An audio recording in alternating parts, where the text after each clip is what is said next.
Cancer బారిన పడుతున్న వాళ్ళ సంఖ్య బాగా పెరుగుతుంది కదా సార్? అవునండి. ఎందువల్ల అంటే దాన్ని మనం నివారించలేకపోతున్నాం ఎక్కడ కూడా? క్యాన్సర్ సంఖ్య ప్రత్యేకంగా మీరు ఇటీవల మీడియాలో కూడా చూస్తే India will be the capital of cancer అని చెప్పి అంటూ ఉన్నారు.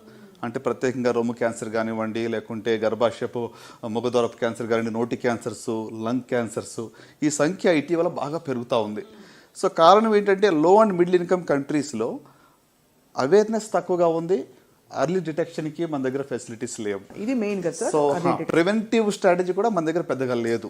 సో దానివల్ల నంబర్ ఆఫ్ కేసెస్ అనేది ఇటీవల బాగా పెరుగుతూ ఉంది. అంటే బహుశా కమ్యూనిటీ లెవెల్లో మనం దీన్ని అడ్రస్ చేయట్లేదేమో అనిపిస్తోంది సార్. తప్పకుండా. అంటే మీరు అన్నారు కదా క్యాన్సర్ సంఖ్య ఎందుకు పెరుగుతుందంటే మన life style is one reason I can say అండి. ఇప్పుడు మన చిన్నప్పటికీ ఇప్పటికి చూస్తే మన జీవనశైలి చాలా వరకు మారిపోయింది.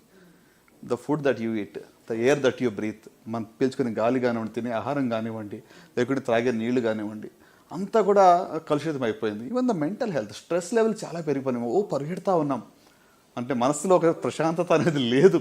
ఎంత గొప్పగా చెప్పారు సార్. ఈ మాట మాత్రం చెప్పగానే ఐ థింక్ చాలా మంది కదిలిపోతారు. డాక్టర్ చిన్నబాబు గారు, మీరు చేసిన అనేక కాంప్లెక్స్ సర్జరీస్లో what was your most challenging one? చాలా ఉన్నాయండి. బట్ అంటే నేను చేసిన సర్జరీస్ కన్నా కూడా పేషెంట్స్ మరి ఎంతో గ్రిట్తో వాళ్ళు ఓవర్కమ్ అయ్యి వాళ్ళు దాన్ని అంటే ఆ యొక్క సర్జరీని ఫేస్ చేసి ఆ యొక్క కాంప్లికేషన్ లేకుండా బయటపడడం అనేది మోర్ సాటిస్ఫైయింగ్ అంటాను. ప్రతి సర్జికల్ ఆంకాలజిస్ట్ కూడా కాంప్లెక్స్ సర్జరీస్ చేయడానికి ట్రైన్ అయి ఉంటారు. So but what is most important అంటే నేను చెప్పేది ఏంటంటే డిఫికల్ట్ పరిస్థితుల్లో పేషెంట్ కూడా ఫైట్ చేసి బయటకు రావడం అనేది నేను చాలా I feel it's more satisfying అంటాను. ఒక పేషెంట్ని చెప్పాలంటే గీతా సురేష్ అని, మరి she was mother of 2 young daughters, adolescent girls. So endometrial cancer అంటే యూట్రస్ యొక్క క్యాన్సర్, రోబోటిక్ సర్జరీ చేసాం. Within 2 months she recovered. జబ్బు తిరగబడింది వితిన్ 2 months.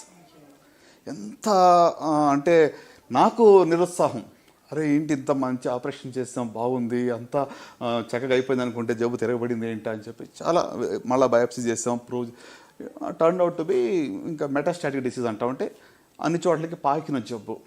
సో ఇంకా ఏం చేయాలి, కీమోథెరపీ ఒకటే ఇవ్వాలి.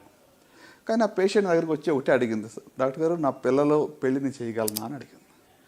నేను ఒకటే చెప్పాను, నీకు విల్ పవర్ ఉండి నువ్వు హృదయంలో అంటే in your heart if you decide that you will beat this disease, నీ వల్ల నీకు సాధ్యమవుతుంది. మా వల్ల వీ హ్యావ్ ఫెయిల్డ్, కానీ నువ్వు సాధించగలవు అని చెప్పాను.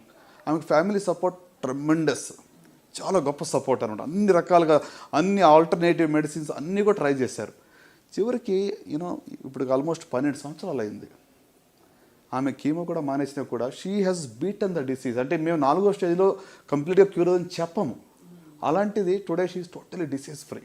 Amazing sir. అంటే it is not about just what I did, నేను చేసిన దాన్ని మాత్రమే కాకుండా పేషెంట్స్ కూడా ఆ యొక్క విల్ పవర్తో, ఆ యొక్క స్ట్రాంగ్ హోప్తో వాళ్ళు ఫైట్ చేస్తే ఖచ్చితంగా చాలాసార్లు రిజల్ట్ అనేది పాజిటివ్గానే ఉంటుంది. ఐ డోంట్ సే అంటే నేను ప్రతి పేషెంట్ కూడా 100% నయమైపోతారు, ఎవరికి జబ్బు రాదు, లేకుంటే క్యాన్సర్ అనేది ఇంకా అసలు it won't take away life అని నేను చెప్పట్లేదు. Not all cases are successful, right? But at the same time there is hope which is real. అంటే ఇది రాసేసి ఒక డెత్ సెంటెన్స్ ఇస్తారు. నా దగ్గరికి వచ్చిన పేషెంట్స్ నా ముఖం ఎలా చూస్తారంటే వాళ్ళు చెప్తూ ఉంటారు, వెనక చెప్పొద్దు అని చెప్తూ ఉంటారు, వెనక సైక్ చేస్తూ ఉంటారు, ఆయనకు తెలియదు ఏం చెప్పొద్దు అంటే అంత భయం అనమాట. అది if I give a death sentence ఎంతకాలం ఉంటాను ఏదో నేను రాస్తానంటే ఆ రకంగా భావిస్తూ ఉంటారు. సో ఐ థింక్ అది ఆ మైండ్ సెట్ మారాలి. మనం అర్లీగా డయాగ్నోస్ చేసుకున్నట్లయితే, కొంచెం ప్రివెంటివ్ స్టెప్స్ మీద మన యొక్క ఫోకస్ మనం పెట్టినట్టయితే I think there is real hope in this disease అనమాట. క్యాన్సర్ని బాగా జయించవచ్చు. ఎస్.